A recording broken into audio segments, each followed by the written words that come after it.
अज्ञानतिमिरान्धस्य ज्ञानाञ्जनशलाकया चक्षुरुन्मिलितं येन तस्मै श्रीगुरुवे नमः। वन्देऽहं श्रीगुरो श्रीयुत्पदकमलं श्रीगुरून् वैष्णवांश्च श्रीरूपं साग्रजातं सगण रघुनाथान्वितं तं सजीवं साद्वैतं सावधूतं परिजनसहितं कृष्ण चैतन्यदेवं श्रीराधा कृष्णपादान् सहगण ललिता श्रीविशाखान्वितांश्च तमादिदेवं करुणानिधानं तमालवर्णं सुहितावतारम् अपार संसार समुद्र सेतुं भजामहे भागवत स्वरूपम्। हे देव हे दैत हे भुवनैक बंधो हे कृष्ण हे चपल हे करुणैक सिंधो हे नाथ हे रमण हे नयनाभिराम हा हा कदानुभवितासि पदं दृशोर्मे। श्री कृष्ण चैतन्य प्रभो नित्यानंद श्री अद्वैत गदाधर शिवसदि गौर भक्त वृंद। हरे कृष्ण कृष्ण कृष्ण हरे हरे हरे राम राम राम हरे हरे। हरे कृष्णा। सर्वप्रथम मैं अपने गुरुपाद पद ओम विष्णुपाद अष्टोत्तर शत श्री श्रीमद् भक्तिवेदांत माधव गोस्वामी महाराज के चरण कमलों में अनंत कोटि दंडवत प्रणाम ज्ञापन करता हूँ। हम लोग श्रीमद् भागवत पुराण के सप्तम स्कंध में ऊती लीला का प्रसंग में असुर वासना प्रकरण श्रवण कर रहे हैं। 5वें अध्याय में यहाँ पर बताया कि किस प्रकार जो हिरण्यकशिपु है वो अपने पुत्र प्रहलाद जी को उसने भेजा षंड और अमर्क के विद्यालय में शिक्षा प्राप्त करने के लिए। तो वहां पर जब शिक्षा कुछ प्राप्त करके आए तो जब प्रश्न पूछा हिरण्यकशिपु ने अपने पुत्र से, उसको अपनी गोदी में बिठाकर कि जो सबसे अच्छी बात है तो मुझे वो सुनाओ। तो प्रहलाद जी ने कहा कि जो व्यक्ति संसार में मैं मेरा के चक्कर में पड़े रहते हैं माया के अंदर, वही सबसे बड़े अज्ञानी हैं, मूर्ख हैं और अंधे कुएं के समान उसके अंदर वो जो है भटक रहे हैं। तो सबसे अच्छा यही है कि घर को छोड़ के और भगवान का भजन किया जाए। बड़ा क्रोध आया इस प्रकार से हिरण्यकशिपु को, लेकिन फिर भी अपने को क्रोध को दबाकर हंसने लगा और कहा गुरुपुत्रों से कहलवाया कि उसको ठीक प्रकार से शिक्षण दे। जब वो गुरुपुत्रों के पास गए तो उन्होंने उसको फुसलाकर पूछना चाहा कि बेटे कौन था वो जिसने तुम्हें इस प्रकार की जो है बुद्धि को भ्रमित कर दिया तुम्हारी। तो प्रहलाद जी ने उन्हें बता दिया कि देखो ये जो अपना पराया है ये सब माया, भगवान की माया है। भगवान की माया के कारण ही हम सब भ्रमित हो रहे हैं। पशु बुद्धि है ये हमारी, और वास्तव में तो अनुग्रह उसी का अनुग्रह है कि जिसकी बुद्धि नहीं बिगड़ी है, उसी पर भगवान का जो है कृपा है और मेरा चित्त भी उसी भगवान की ओर आकर्षित होता है। इस प्रकार जब प्रहलाद जी ने कहा गुरुजी से, तो गुरुजी जो है वो जो गुरु लोग थे वो डर गए कि भैया उन्होंने बड़ा क्रोध आया। उन्होंने कहा कि प्रहलाद जी से उन्होंने सोचा कि इसको दंड देना पड़ेगा। तो क्योंकि दंड ही सबसे उत्तम उपाय है, यदि कोई घर के अंदर यदि कोई बात को नहीं मानता है, उचित शिक्षा नहीं ले रहा है जैसा हम पढ़ा रहे हैं, तो इस प्रकार से तो प्रहलाद जी ने कहा कि ये जो है बुद्धि ठीक काम उसी की नहीं करती है जो माया से मोहित हो गए हैं, और मैं तो उन भगवान को नमस्कार करता हूं। और इस प्रकार से प्रहलाद जी तो चुप हो गए, लेकिन उन्होंने फटकारा और उन्होंने सोचा कि हमारी नौकरी छुड़ा देगा। समझाने बुझाने का कोई फर्क नहीं पड़ता इसके ऊपर। ये बबूल के पेड़ की तरह है एक दैत्यों के वन में, जो चंदन का वन है उसमें, तो ये हमको जो है दैत्य वंश को नष्ट कर देगा इस प्रकार अगर सोचेगा तो समझाया बुझाया उनको और फिर धर्म अर्थ काम की शिक्षा देने लगे। एक दिन उन्होंने सोचा कि प्रहलाद जी सब कुछ सीख गए हैं, क्योंकि जो पाठ पढ़ाते थे उसको तो प्रहलाद जी सुनाई देते थे उनको, तो इनको जो है दोबारा से इसके पिताजी के पास ले जाना चाहिए। तो पहले माँ के पास ले गए, उसने श्रृंगार करके जो है उनको अपने पिता के पास भेजा। हिरण्यकशिपु ने अपने प्रेम से गोदी में बिठाया, उनका सिर सूंघा नेत्रों में आंसू भर गए, आलिंगन किया उनका और पूछा कि बताओ तुमने इतने दिन में क्या उत्तम शिक्षा प्राप्त की है। तो प्रहलाद जी ने तो फिर वही बात कहनी शुरू कर दी, श्रवणम कीर्तनम विष्णु स्मरणम पाद सेवनम अर्चनम वंदनम दास्यम सख्यम आत्मनिवेदन। नवधा भक्ति का बड़ा सुंदर उपदेश दिया कि जो व्यक्ति भगवान को प्रणत होकर अपने को समर्पित करके 6 प्रकार की भक्ति करता है तो यही साक्षात जो है सबसे बड़ा अध्ययन है। मैं तो ऐसा ही समझता हूं। तन मन्निए, यहां पर भी मन्निए शब्द आया है कि मेरी ऐसी मान्यता है कि यही सबसे उत्तम अध्ययन है। हम लोग यहां 24वें श्लोक तक श्रवण कराए थे, अब 25वें श्लोक में प्रवेश करते हैं। कह रहे हैं, निशम्यस्तत्सुतवाच वचो हिरण्यकशिपुस्तदा गुरुपुत्रम उवाचेदम रूषा प्रस्फुरिताधरः। इस प्रकार से एतत्सुत वचः, इस प्रकार से ये पुत्र की बात को निशम्य माने सुनकर हिरण्यकशिपु तदा उस समय रूषा माने क्रोध से प्रस्फुरित अधर उसके होठ फड़कने लगे और गुरुपुत्रम इदौ उवाच, इस प्रकार वो गुरुपुत्र से बोला। तो देखिए किस प्रकार से एक असुर जो अभी अपने पुत्र को गोदी में बिठाकर और आलिंगन करके अत्यंत प्रेम से उसको चूम रहा था, उसका सूंघ रहा था उसको, अचानक से उसमें कितना परिवर्तन हो गया केवल भगवान के विषय में वार्ता सुनकर ही। तो ऐसे होते हैं असुर लोग कि उनको भगवान के विषय में कोई भी चर्चा भक्ति के विषय में अच्छी ही नहीं लगती, बड़ा क्रोध आता है उनको। आजकल भी ऐसे समय में हमारे हैं लोग, और अधिकतर ऐसे ही हैं लोग। जब अब आगे कह रहे हैं 26वें श्लोक में डांटते हुए कह रहा है गुरुपुत्र को, ब्रह्म बंधो किमे तत्ते विपक्षम शयता सता असारम ग्राहितो बालो मामना धृत्य दुर्मते। हे ब्रह्म बंधु कहते हैं जो ब्राह्मण के लिए गाली होती है, अर्थात ब्रह्म बंधु, हे अधम ब्राह्मण। तो जो अध्यापक हैं, जो गुरु हैं, उनको भी ब्रह्म बंधु, हे अधम ब्राह्मणों, दुर्मते, दुर्बुद्धि, किम एतत्ते, क्या ये तुम्हारा काम है? क्या तुमने ऐसा किया है? ये तुम्हारी कैसी करतूत है? क्या कर रहे हो तुम? किम एतत्ते, ये तुमने इस प्रकार का कार्य किया है? हे दुर्मति, तुम दुर्बुद्धियो। अब यह ब्राह्मणों को कह रहे हैं, गुरुपुत्रों के लिए। विपक्षम शयता, ये विपक्षी पक्ष को अपना रहा है, उसका आश्रय ले रखा है। और असता माम अनादृत्य, और इस दुष्ट ने माम, मेरा अनादर करके, नहीं आप लोगों ने, असता आप लोगों ने अवश्य ही मेरी कुछ भी परवाह नहीं की। और इस बच्चे को तुमने क्या किया है? बालह असारम अग्राहित, निस्सार शिक्षा दे दी। कैसे? माम अनादृत्य, मेरी उपेक्षा करके।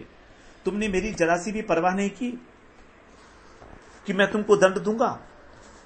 और तुमने मेरे इस बच्चे को किस प्रकार से जो है उल्टा सीधा पट्टी पढ़ा दी है। असारम मतलब सारहीन। तो असुर के लिए भक्ति में कोई सार नहीं है, उसके लिए तो संसार ही सार है, जबकि वास्तव में संसार असार है और भक्त के लिए भक्ति ही सार है। तो वो भक्ति को असार कह रहा है, ये असुर है जो केवल इंद्रिय तृप्ति में लगा हुआ है। तो इस प्रकार से डांट रहा है वो ब्राह्मण को। अब 27वें श्लोक में कहते हैं, संति ही असाधवो लोके दुर्मैत्राश्छद्म वेशिणः तेषाम उदेति अघम काले रोगः पातकिनामिव।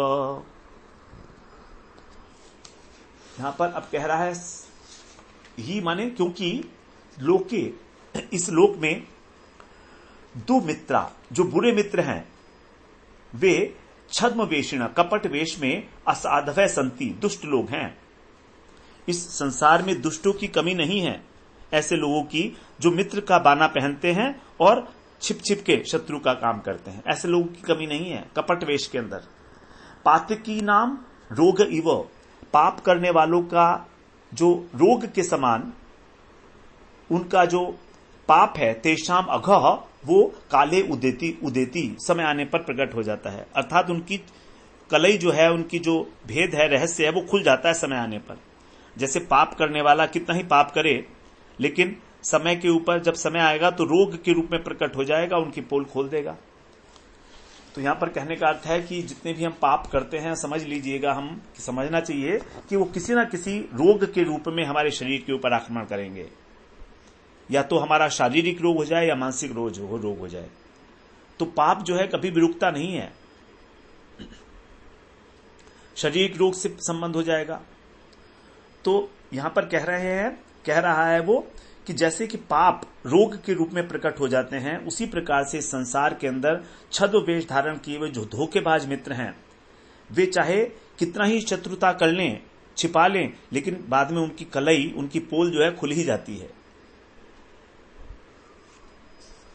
अब आगे बता रहा है, गुरुपुत्र उवाच। अब गुरुपुत्र कह रहे हैं, न मत प्रणीतम न पर प्रणीतम सुतो वदत्येष तवेन्द्र शत्रो न सर्गकीयम मतिरस्य राजन नियच्छ मन्युम कददास्म मानः। न मत प्रणीतम न पर प्रणीतम। हे इंद्र शत्रु, अर्थात हे इंद्र के शत्रु हिरण्यकशिपु, हे राजन, हे महाराज, न मत प्रणीतम, ये मेरे हुआ पढ़ाया हुआ नहीं है, मैंने नहीं पढ़ाया इसको ऐसा। न पर प्रणीतम, और किसी दूसरे ने भी इसको ऐसा नहीं पढ़ाया है। तो वैसा सोच रहे हो कि कोई जिसको पट्टी पढ़ा गया आके, ऐसा नहीं है। एश, ये जो है तुम्हारा, तव सुतः, तुम्हारा पुत्र ही, वदति, कह रहा है, अपने आप कह रहा है ये, अस्य इयम मति, इसकी बुद्धि ही ऐसी है, नैसर्गिकी, स्वाभाविक बुद्धि ही इसकी ऐसी है, हम क्या करें। मन्युम नियच्छ न माम कददहा, अपने क्रोध को आप रोकिए। मन्यु माने क्रोध, नियच्छ माने उसको रोक लीजिए, नह माने हमारा, माम मा माने नहीं, कददा हमारा अपमान मत कीजिए आप, हमें व्यर्थ दोष मत लगाइएगा। ये आपका पुत्र का ही दोष है, इसकी बुद्धि ही ऐसी है, हम क्या करें। कितना ही समझा लो इसको समझ नहीं आ रहा है ये। क्योंकि प्रहलाद जी की तो बुद्धि इस प्रकार की है ना, प्रहलाद जी तो बचपन से ही जो है भगवत अनुरागी हैं। भगवान से जो प्रेम है उनको, वो तो हमेशा से है, बचपन से है। तो यही बात वो कह रहे हैं, इसकी नैसर्गिक का अर्थ होता है कि जो जन्मजात है, जो उनको स्वभाव है। तो ये हमने नहीं पढ़ाया हुआ है, इसकी जो बुद्धि है, इसकी जो भक्ति है, वो अपने आप से प्रकटित है, जन्मजात है। अब नारद जी कह रहे हैं, नारद उवाच गुरुणैवं प्रति प्रोक्तो भूयः आहासुरः सुतम न चेद गुरुमुखीयं ते कुतो भद्रा सती मतिः। अब नारद जी कहते हैं, केवल एक ही श्लोक में जो है उत्तर दिया गुरुपुत्र ने। अब यहां पर नारद जी कहते हैं, एवं गुरुणा प्रति प्रोक्ता, इस प्रकार गुरु के प्रत्युत्तर देने पर, जब गुरुजी ने उत्तर दे दिया इस प्रकार से राजा को, असुर सुतः, तो जो दैत्यराज ने क्या किया, अपने पुत्र से भूय माने पुनः, आहा माने पूछा, बोला, चेत माने यदि, यह माने यह, गुरुमुखी न, यदि तुमने ये बात गुरुमुख से नहीं सुनी है, ते माने तब, तो ते माने तुम्हारी, अभद्रा सती मति, तुम्हारी ये जो बुद्धि है, अभद्र बुद्धि, कुबुद्धि, कुतः अभूत, कहां से हो गई। तुमने जब गुरुमुख से ऐसी बात नहीं सुनी है, तो तुम्हें ये बुद्धि इस प्रकार की कहां से प्राप्त हुई है। अब प्रहलाद जी बड़ी सार गर्भित बात जो है उपदेश दे रहे हैं। 30वां और 31वां और 32वां तीनों श्लोक बड़े बड़े महत्वपूर्ण हैं, सिद्धांतिक हैं, बिल्कुल हमको याद भी करना चाहिए इनको। प्रहलाद उवाच मते न कृष्णे परतः स्वतो वा मिथोभिपद्येत गृहव्रतानाम् अदान्त गोभिर्विशतां तमिश्रम् पुनः पुनश्चर्वित चर्मणानाम्। बहुत गूढ़ बात बता रहे हैं प्रहलाद जी। अदांत गोभी, अदांत का मतलब जिनको नहीं जीता गया है, ऐसी इंद्रियां, गोभी माने इंद्रियां, गो माने इंद्री, और गोभी का मतलब बहुवचन, हमारी जो इंद्रियां हैं, पंच ज्ञानेन्द्रियां, पंच कर्मेंद्रियां, जिनको जीता नहीं गया है। अदांत अर्थात जो बिल्कुल स्वतंत्र हैं, स्वच्छंद हैं, उनको। पुनः पुनः, ये बार बार हमारी जो इंद्रियां हैं, चर्वित चर्मणा नाम, जो पहले चबाया जा चुका है उसी को दोबारा से चबा रही हैं। चर्वित, चर्वित माने चबाना, चर्वणा नाम, जो चबाया जा चुका है, अर्थात जो भोगा जा चुका है पहले, उसी को भोगने वाली तमिश्रम, जो भोग हैं उनको भोगती हैं और फिर क्या करते हैं, तमिश्रम विश्वताम। तमिश्र मतलब नरक, तमिश्र एक नरक का नाम है। तो नरक की ओर जो ले जा रही है ऐसी इंद्रियां गृहव्रता नाम, जो गृहमेधी लोग हैं, जिन्होंने गृह में ही घर को ही पालन पोषण करने का व्रत ले लिया है जीवन में, और वो कुछ नहीं करेंगे, भगवान का नाम कभी नहीं लेंगे। उनका एक ही व्रत है कि मैं खुश रहूं और मेरे परिवार वाले खुश रहें। इस प्रकार के जो व्यक्ति हैं उनको कहा गया है गृहव्रता नाम। तो ऐसे जो ग्रह में आसक्त लोग हैं उनको, उनकी बुद्धि मति, उनकी बुद्धि परतः माने दूसरे के द्वारा, अथवा वा माने अथवा, स्वतः माने अपने आप, मिथ्य अथवा दोनों से, दोनों प्रकार से, अपने आप और दूसरे के द्वारा दोनों मिल जाएं तो भी कृष्णे माने भगवान कृष्ण में न अभिपद्येत, नहीं लगती। तो इस प्रकार के जो घर में अत्यधिक आसक्त लोग हैं, जो बार बार भोगे गए भोगों को दोबारा दोबारा से भोग रहे हैं, और ये भोग अवश्यम भावी रूप से उनको नरक के ऊपर, नरक की ओर ले जा रहे हैं। उस नरक का नाम है तमिश्र नरक। 2 प्रकार के नरक, 28 प्रकार के नरकों में एक नरक का नाम था तमिश्र और एक का नाम था अंध्र समिश्र।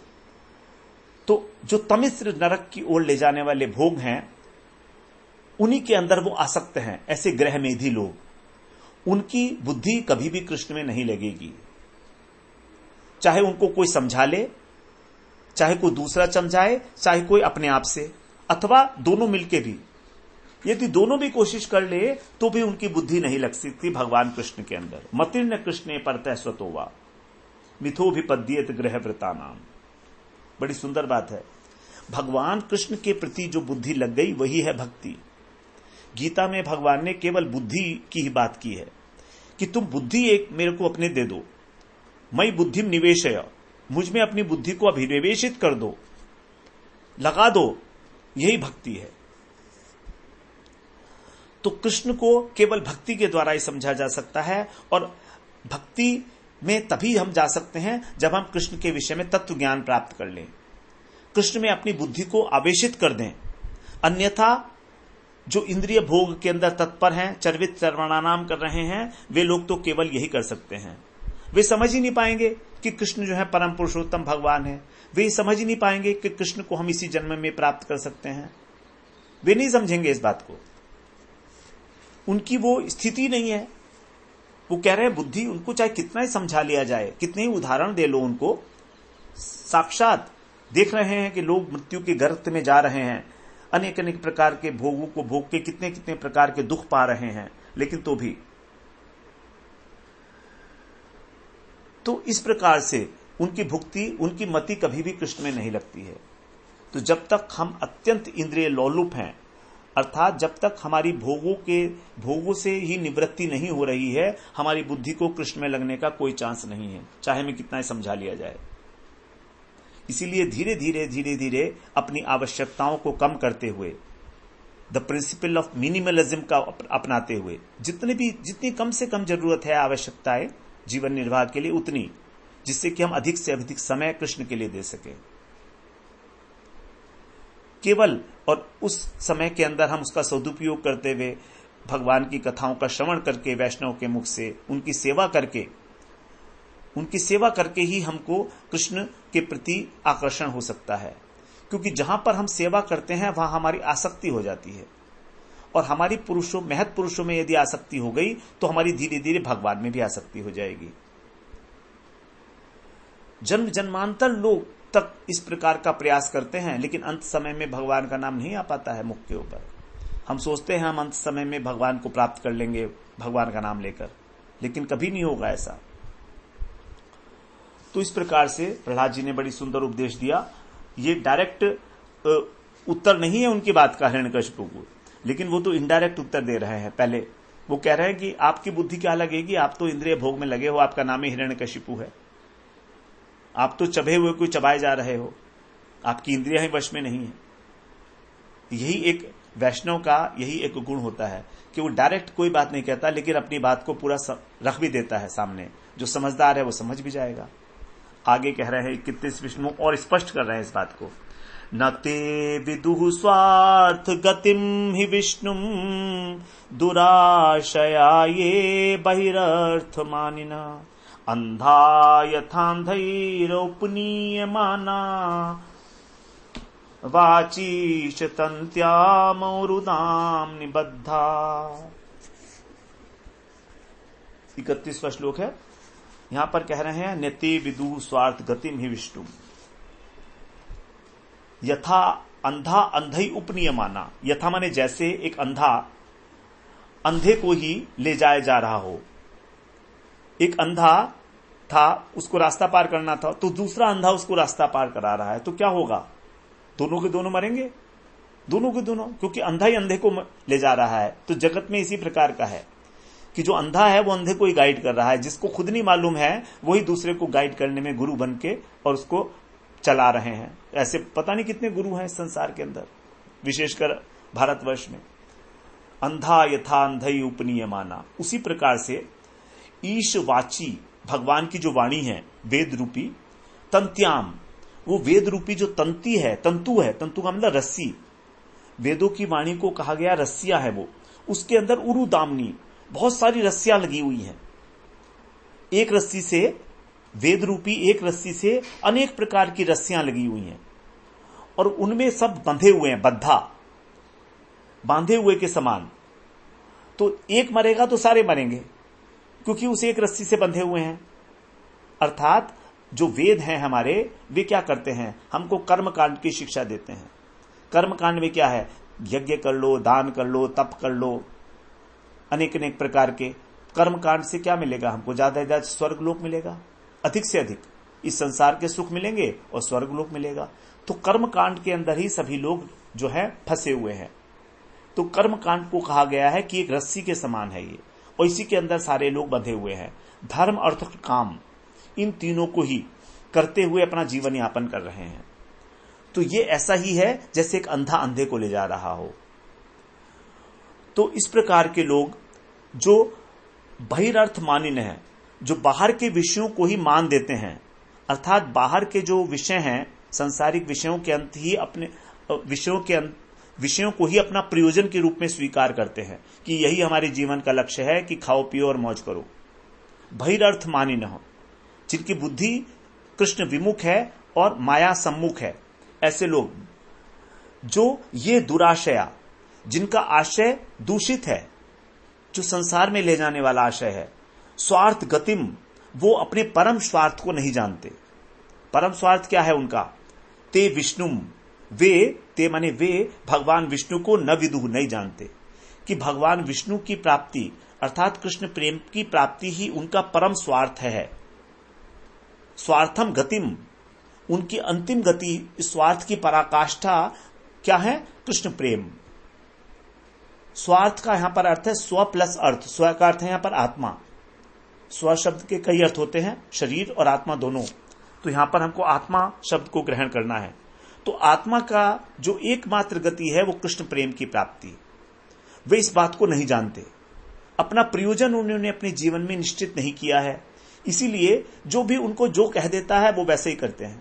जैसे यदि मान लीजिए कोई व्यक्ति बीमार हो गया तो उससे कहेंगे कि भाई तुम जाके ये कर लो, तुम वो कर लो, तुम वो कर लो, इसकी पूजा कर लो, उसकी पूजा कर लो। 100 पूजा करते फिरेंगे वो। भगवान विष्णु की पूजा नहीं करेंगे, कृष्ण की आराधना नहीं करेंगे, अनेक अनेक प्रकार के उपाय करेंगे ज्योतिषों के अनुसार। गंगा जी में यह बहा दो, पानी के अंदर जलते हुए पानी में यह बहा दो, वो बहा दो, ये पहन लो, वो पहन लो, ये वाला दान कर लो, उसको ऐसा करा दो, ये अनुष्ठान कर लो, वो अनुष्ठान कर लो, इसमें लगे रहेंगे। ये सारे उरुदामनी बद्धा हैं, उस कर्म कांड से बंधे हुए लोग हैं, बड़े भयंकर रूप से बंधे हुए हैं। उनकी बुद्धि में ये बात कभी नहीं आती है कि केवल कृष्ण ही हमारी एकमात्र गति है, केवल कृष्ण की आराधना से ही सब कुछ हो जाता है। ये बात वो नहीं समझ पाते। पहले श्लोक में बताया कि उनको कितना ही समझा लो, चाहे कोई दूसरा समझाए, चाहे अपने आप से समझें, क्योंकि उनका दुराशया, उनका आशय, उनका प्रयोजन ही दूषित है, उसको संसार में ले जाने वाला है। बहिरर्थ मानिन हो, बाहर की ओर, तो जो बाहर की ओर ले जा रहा है, इस प्रकार का आशय। आशय का अर्थ यहां पर जो है अंतःकरण भी ले सकते हैं। तो दुराशया, जिनका मलिन अंतःकरण है, संसार की जो दुर्वासनाएं हैं उनके अंदर भरी हुई हैं, जो भौतिक जगत का उपभोग करना चाह रहे हैं अपने इंद्रियों के द्वारा, और भोग की भावना रूपी रस्सियों से जकड़े हुए हैं। क्योंकि हमारे अंदर जो दुर्वासना है वही एक रस्सी है जो हमको बांधे हुए है भोग से। वे नहीं समझ पाते कि हमारा जीवन का लक्ष्य भगवान के धाम में वापस जाना है, भगवान की सेवा करना है। तो जैसे एक अंधा व्यक्ति जो है वो यदि अंधे व्यक्ति के द्वारा मार्ग दिखाया जाए तो भटकेगा, गड्ढे में गिरेगा, उसी प्रकार से जो विषय भोगों में आसक्त व्यक्ति है वो अपने ही जैसे किसी दूसरे व्यक्ति से मार्ग पूछता है और पूछता है बताओ जीवन का लक्ष्य क्या है, तो वो भी उसको गड्ढे में ही गिराएगा। तो सकाम कर्म की जो रस्सियां हैं इतनी मजबूत हैं कि सारा का सारा मानव समाज 95% उसी से ग्रस्त है, मजबूत डोरियां है। तो तीन प्रकार के कष्ट को सहते हुए भी हम उन्हीं डोरियों के अंदर बंधे होने के कारण इस पुनरावर्तन के चक्कर में फंसे रहते हैं। तो जब तक हम सदगुरु का आश्रय नहीं लेते, हमारे निस्तार का कोई प्रश्न नहीं पैदा होता। हमारा निस्तार तभी हो सकता है इस जगत से, तभी हम थोड़ा सा इससे ऊपर उठकर सोच सकते हैं। अन्यथा तो हम चर्वित चरवण ही करते रहेंगे, बार बार वही चीज खाते रहेंगे। हमने पता नहीं कितनी बार हमने विवाह किया है, कितनी बार हमारे माता पिता हुए, कितनी बार पत्नी हुई, कितने ही बच्चे हो चुके हैं, करोड़ों बच्चे हो चुके हैं हमारे। धर्म, आहार, निद्रा, भय, मैथुन लगातार अनंत जन्मों से चल रहा है, लेकिन कभी उसका अंत नहीं है। तो इस प्रकार से अब आगे 32वें श्लोक में इसका उपाय बता रहे हैं कि कैसे होगा।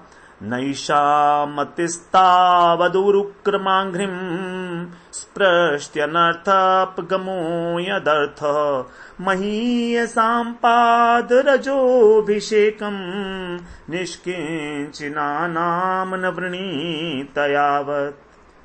इसका उपाय क्या है?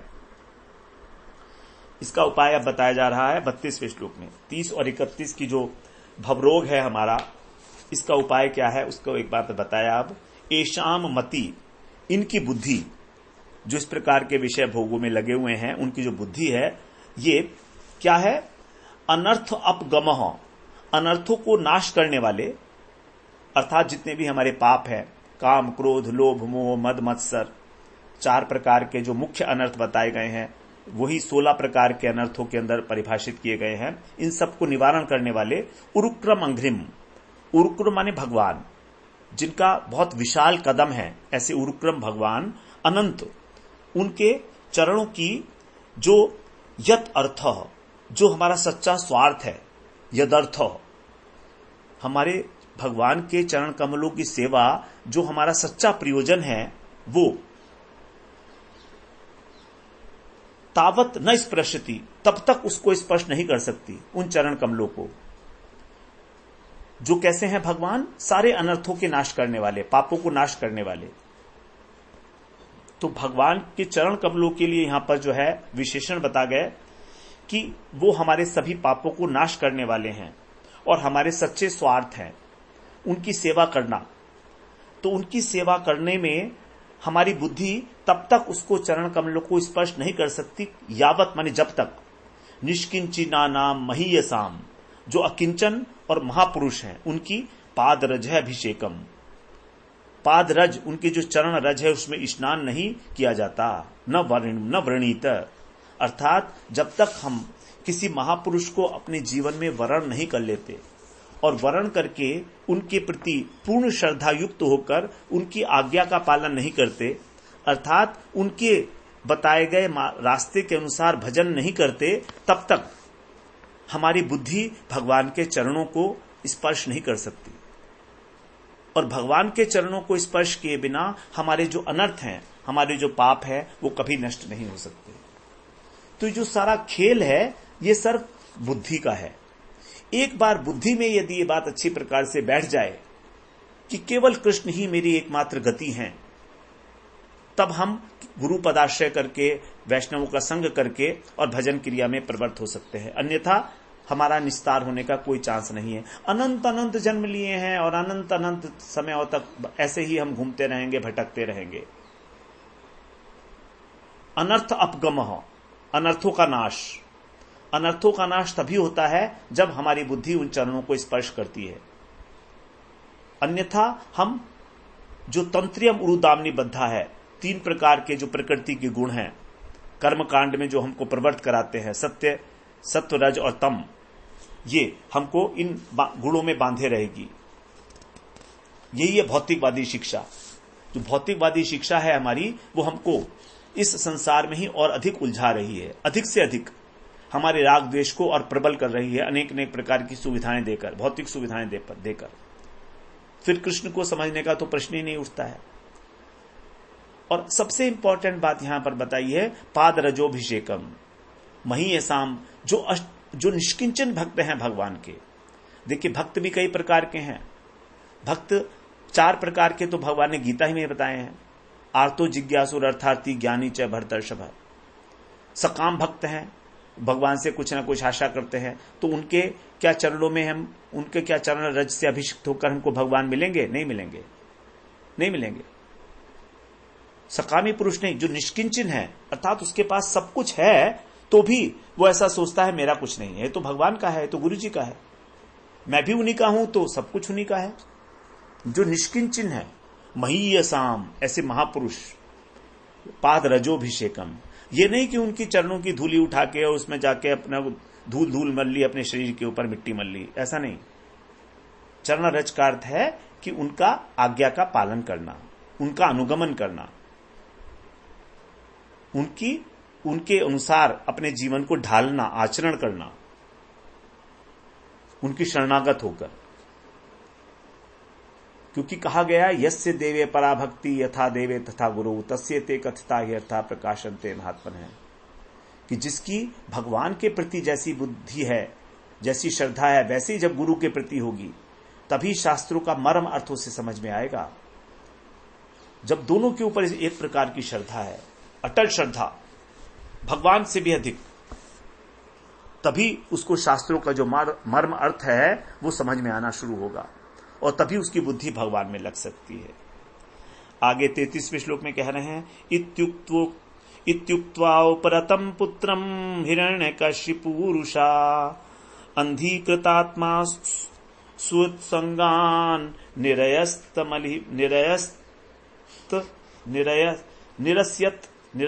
महीतले। 33वां श्लोक है। इत्युक्त्वा, इतना कहकर, उपरतम, जो चुप हो गए पुत्र, ऐसे हिरण्यकशिपु ने रूषा अंधीकृत, क्रोध से अंधी होकर, और आत्मा जो उसकी बुद्धि थी क्रोध से अंधी हो गई थी, उसको स्व उत्संगात, अपनी गोदी से महीतले माने पृथ्वी पर, निरस्यत, पटक दिया। केवल 3 श्लोक बोले प्रहलाद जी ने, 30, 31 और 32, और इतना पारा चढ़ गया हिरण्यकशिपु का कि जो बेटा उसकी गोदी में बैठा था उसको पटक दिया जमीन के ऊपर। यही है असुरिक वृत्ति। उनका अपना कोई नहीं होता, जो उनकी हां में हां मिलाए वही उनका अपना है, चाहे कोई पुत्र हो, चाहे पत्नी हो, चाहे पिता हो, चाहे माता हो।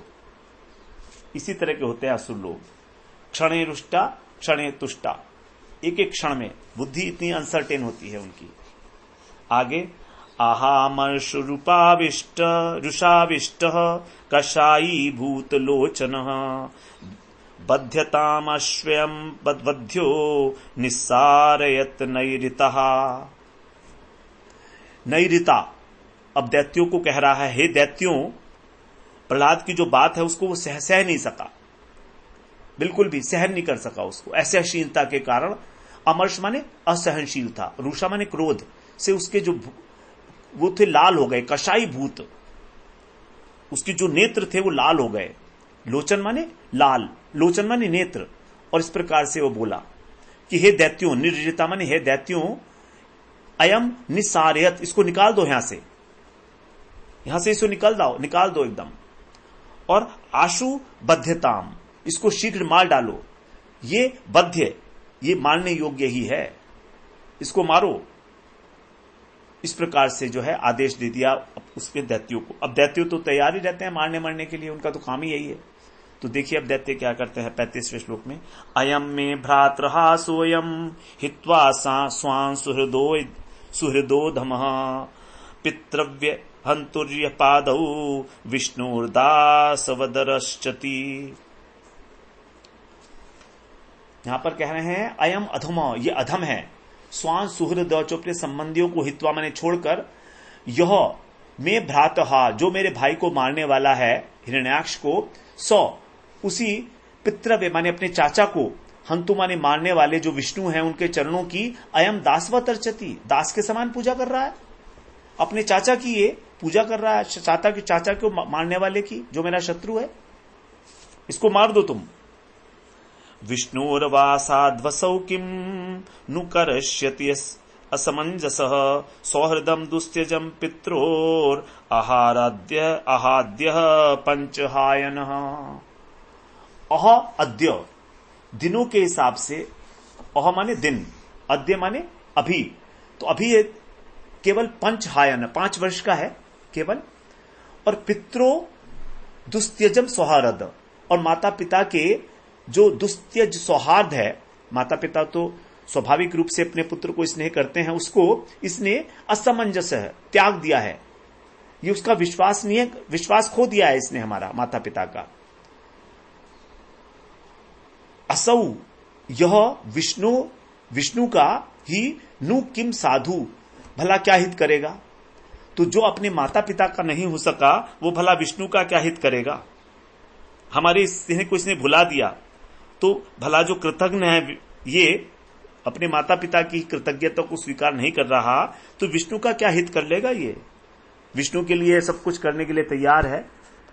अब आगे कह रहे हैं 37 में, परोप्यपत्यम हितकृद्य धौषधम स्वदेह जो प्यामयव वयव सुतो हितः छिद्यांतंग दंग यदुतात्मनोहितम शेषम सुखम जीवत यद विवर्जनात्।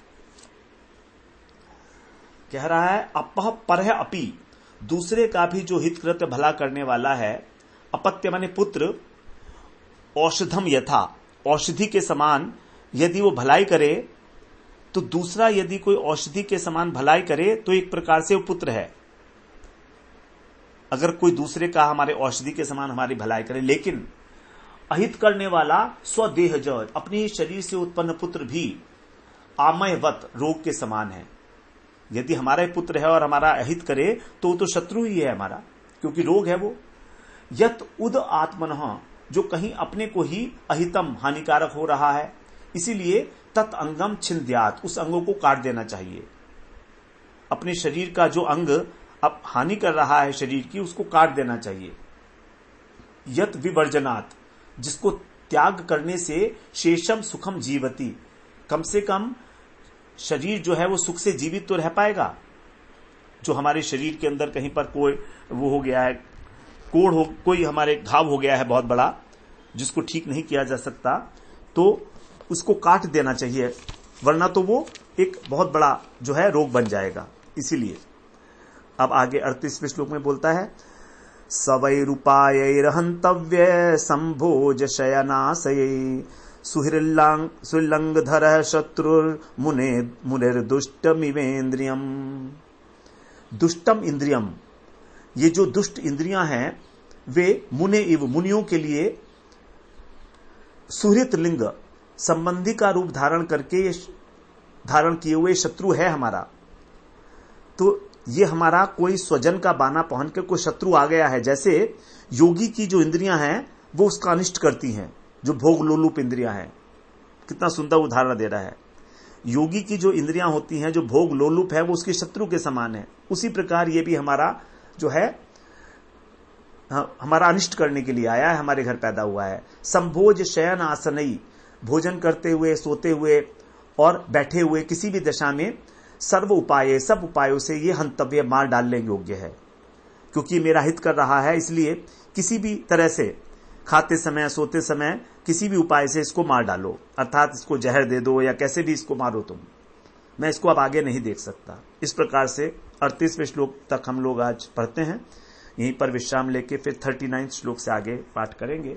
वाञ्छा कल्पतरुभ्यश्च कृपा सिन्धुभ्यैव च पतितानां पावनेभ्यो वैष्णवेभ्यो नमो नमः।